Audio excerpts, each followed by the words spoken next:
On est mardi de la semaine 9, mois de mars, et à partir d'aujourd'hui je remplace mes sorties courtes du mardi soir par des sorties de type Cyrano. Aujourd'hui ce sera 45 minutes ou 1 heure. Je suis parti vite, exprès, histoire de tenter l'expérience d'une partie de course rapide pour voir si la récupération de la marche permettait de bien redescendre au niveau cardio. On redescend bien, mais n'empêche qu'à cette vitesse-là, c'est pas jouable sur du long terme. Donc c'était juste une expérience pour aujourd'hui. À partir de mardi prochain, les prochaines sorties Cyrano, j'irai à une vitesse plus convenable. Et oui, c'est en direct du stade Willy Bambridge ici à Tahiti que papa vient de reprendre des fractionnés après cette semaine sabbatique de relâche. Aujourd'hui, ce fut 2 minutes, 3 minutes, 4 minutes, 2 fois. Eh bien, on perd pas de temps, on se retrouve tout de suite pour l'entraînement de samedi. À vous les studios. Aujourd'hui, samedi, c'est sortie longue, 2 heures, en aisance respiratoire. Ça y est, c'est fait pour ce soir. Environ 2 heures, 17 km.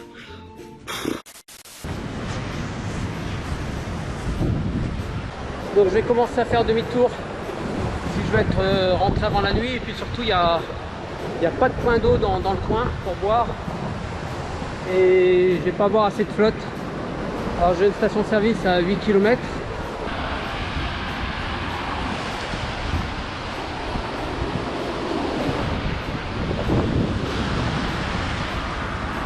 Alors, je me fais une petite pause de 30 minutes.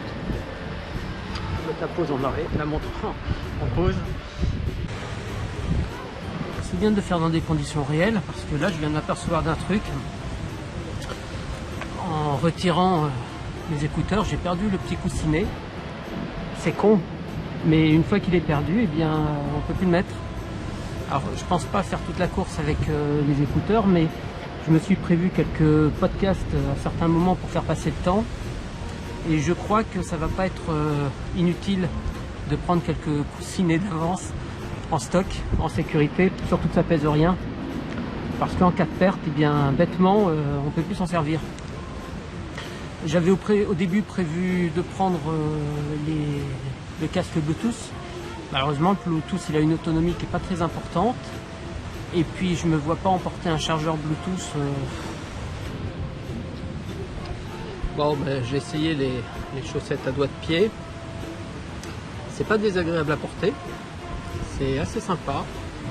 Par contre, je trouve pas que ça évite les ampoules. Sur ma sortie il y a 2 semaines de 30 km, je me suis retrouvé avec une belle ampoule, d'ailleurs pile poil entre les doigts de pied. Je suppose que c'est justement la partie doigt de pied de la chaussette qui a frotté contre le doigt de pied. Bon, je les ai remises aussi aujourd'hui pour voir un petit peu ce que ça donnerait. Et je me suis bien tartiné les pieds de crème anti-frottement. J'ai quand même l'impression d'avoir quelques nouvelles ampoules dessous. Qui sont ces gens un peu bizarres, au langage un peu particulier, qu'on appelle des philosophes.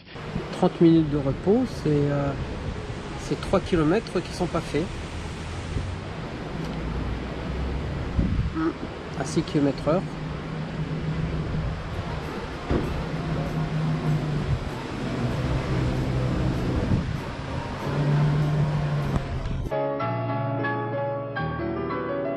Ça fait du bien de se reposer, par contre c'est là qu'on prend conscience des ampoules sous les pieds. Parce que pied droit, a priori il y en a une belle sous le talon et une sous la plante des pieds, et pied gauche sous le talon également. On va voir ça ce soir, ça va être la petite surprise. Et bien nous voilà arrivés au terme de cette sortie du dimanche. 37 km, 6h40, plus 30 minutes, plus 25 minutes de pause à mi-chemin. Aujourd'hui on est dimanche, la semaine a été un peu compliquée. Emploi du temps, fatigue mentale. Je suis pas sorti, j'ai rien fait de la semaine du tout. C'est donc ma première sortie. Ouais, je fais avec. Je ne sais pas exactement ce que je vais faire aujourd'hui comme travail. J'hésite entre le footing, le Cyrano, la marche. Et il est probable que je fasse un petit peu les trois. Alors je me suis posé là, dans cette jolie vallée. Et ça va être sympa. Et je vais peut-être me faire en tout cas un travail en étoile, enfin dit en étoile, histoire de revenir à ce point de chute régulièrement. Comme ça, tous les équivalents des 15 km, je pourrais me faire ma petite pause, mon petit ravito. Cette semaine, j'ai appris que mon plan B, sur lequel j'avais espéré, en cas d'annulation de l'ultramarin, j'ai appris que ce plan B était annulé. Ce plan B, c'était en fait le marathon de San Francisco, puisque j'y ai été inscrit depuis l'année dernière. Il avait été reporté cette année pour cause du virus, évidemment. Et cette année, là, il est reporté à nouveau en septembre. Et en septembre, je ne pourrai probablement pas y aller. De toute façon, en novembre, normalement, j'ai le marathon New York, si j'ai de la chance, parce que l'année dernière, j'avais été tiré au sort au marathon New York, alors que je m'étais inscrit au marathon de San Francisco, mais j'avais participé quand même au tirage au sort, au cas où. Et donc, si j'ai la chance cette année d'aller à New York, pour cause du report de mon inscription de l'année dernière, tout ça c'est compliqué. Hein. Si j'ai la chance d'aller à New York, j'irai évidemment pas à San Francisco un mois avant. Mais peut-être finalement, si mon inscription sur New York ne se fait pas, eh bien je pourrais peut-être aller à San Francisco. Mais en tout cas, là mon plan B du mois de juillet, il a sauté. Donc si jamais il n'y a pas d'ultramarin, j'aurais vraiment fait tout ça pour rien. Et là, niveau mental, c'est pas bon. Et c'est un petit peu ça qui me fait cogiter en ce moment. Et c'est ça qui fait que cette semaine, c'était un peu dur. Alors pourquoi marathon New York? Peut-être, peut-être pas. Simplement parce que j'étais donc inscrit sur 2020. Donc j'avais été tiré au sort, comme j'ai dit. Et à cause du report, j'en ai reporté. Les inscrits sont reportés sur 2021, 2022, 2023. Et on ne sait pas encore sur quelle année. Donc à ce jour, je ne sais pas si je serai sur New York en 2021 ou les années suivantes. Donc c'est pas grave, il n'y a pas mort d'homme. Hein. Bon, j'ai le nez peut-être un peu blanc là, parce que je viens de mettre de la crème solaire, évidemment. Qu'est-ce que j'ai fait de ma gourde? Ah ben elle est là. Elle est là.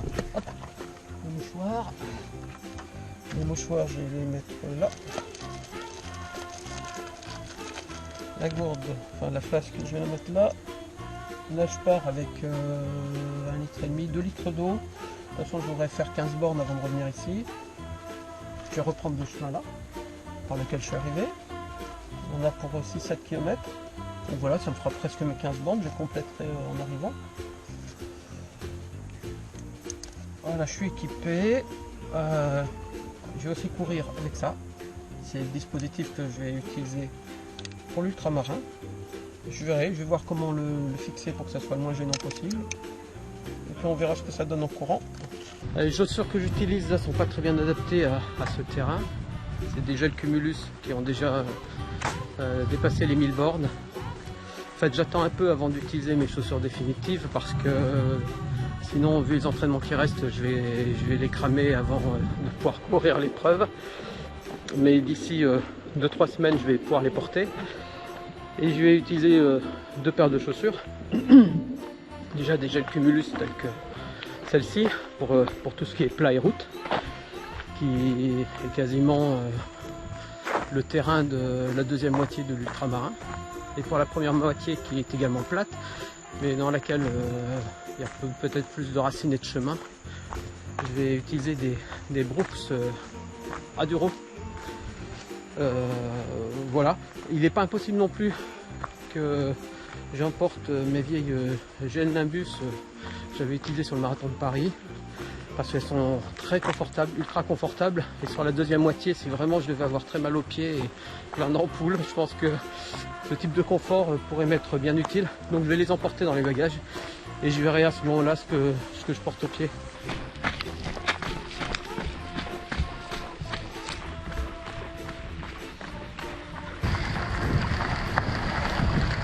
Ah, la poche à eau fait floc-floc, hein, j'ai oublié d'enlever l'air avant de partir. Bon allez, on va se faire le petit ravito, le petit repos, tranquille, je sais pas combien de temps, 20 minutes, une demi-heure, 1 heure, 2 heures, genre. J'ai pas j'ai rien décidé aujourd'hui. Alors cette pause fait 50 minutes de pause environ. Je sais pas si c'est très efficace de faire une pause aussi longue, parce que 50 minutes ou 30 minutes ça change pas grand chose en termes de repos, en termes de sensation de repos, si ce n'est que plus on attend, plus c'est difficile de reprendre, plus l'envie n'est pas là. Donc stratégiquement je sais pas trop ce que ça vaut. S'il y a des gens qui ont de l'expérience, si vous avez de l'expérience sur ce sujet, vécu ce type de course avec des pauses que vous pouviez faire longues ou pas longues, je serais curieux d'avoir votre avis. Moi j'ai peur de ces longues pauses qui coupent les jambes et puis qui font trop réfléchir et qui peuvent parfois donner envie de ne pas repartir. On va traverser là. Ça se passe gasser la gueule. Avec le téléphone qui craint. La caméra elle craint pas. Le bonhomme Bob il craint pas trop. Bon, et là c'est sympa ce petit chemin là qui grimpe.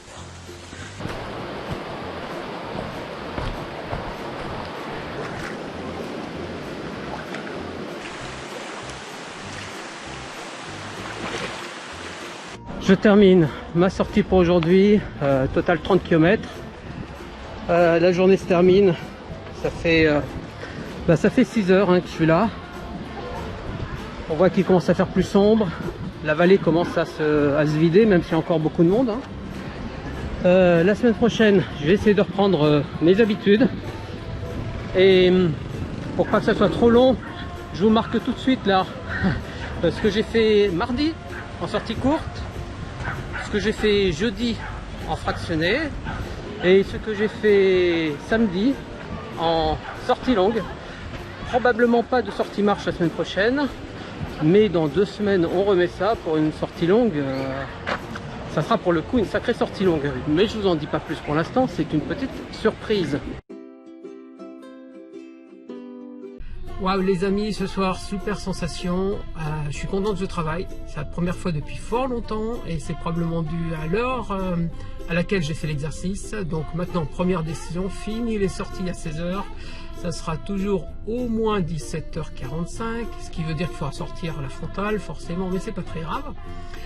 Et puis là j'ai fait du Cyrano 15 minutes avec une phase course de 12 minutes au lieu de 11 et une phase marche de 3 minutes au lieu de 4, et je trouve que ça me correspond beaucoup mieux, en tout cas maintenant. Et l'enseignement que j'en tire, c'est que la première minute je récupère 15 à 20 de fréquence cardiaque, c'est énorme. La seconde minute de 5 à 10 battements par minute en fréquence cardiaque également, ce qui est également énorme, un total de 20 à 30 battements par minute que je récupère les 2 premières minutes de marche. La troisième minute, je récupère pas grand chose, c'est de 0 à 3 battements par minute.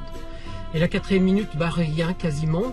Donc c'est vrai que j'ai pas beaucoup d'intérêt à faire 4 minutes de marche, donc là je vais m'arrêter à 3 minutes. Et je vais partir là-dessus pour les prochaines sorties de type Cyrano, donc 12 minutes course à pied, 3 minutes marche. Et là en tout cas ce soir, dans ce contexte de nuit tombante et ce contexte Cyrano, ça s'est super bien passé. Si jamais ça pouvait continuer comme ça tout le temps, je serais très heureux. Petit débrief de la sortie et puis aussi du mois de mars qui se termine. Eh bien, sortie qui s'est super bien passée, 21 km, environ 2h25, donc pour un semi c'est pas un temps extraordinaire, mais l'intérêt était de le faire en aisance respiratoire. Donc je suis très bien content de cette sortie, je suis parti tard, donc rentré tard. Bon, il faut jouer avec les horaires du couvre-feu, mais ici on a de la chance, c'est 21h. Bien, le mois de mars se termine donc aujourd'hui, la semaine prochaine c'est le mois d'avril, petit bilan du mois de mars. Quelques regrets de ne pas avoir poussé plus peut-être les sorties ou les durées des sorties, malgré 2 belles sorties, celle qui m'a fait faire une petite marche de 37 km il y a 3 semaines, et puis ma petite sortie dans la vallée il y a 2 semaines, une trentaine de kilomètres qui m'ont permis de faire du Cyrano et de la marche. Alors la semaine prochaine, avril, je vous prépare une belle sortie, je vous en dis pas plus pour l'instant. C'est une surprise. Mais je vous laisse Denis qui va vous en parler rapidement. Allez, à bientôt. Au cœur du Pacifique Sud, à 5000 km de l'Australie, 6000 du Chili, la Polynésie. La semaine prochaine, coup de théâtre en Polynésie. Il y aura de vrais exploits et de grandes désillusions. C'est quand même un entraînement qui a été difficile, une distance que j'avais jamais parcourue jusqu'à maintenant. L'ultramarin, ça reste toutefois 3 fois cette distance-là. J'ai hâte d'y aller, je m'y prépare tranquillement, à mon rythme.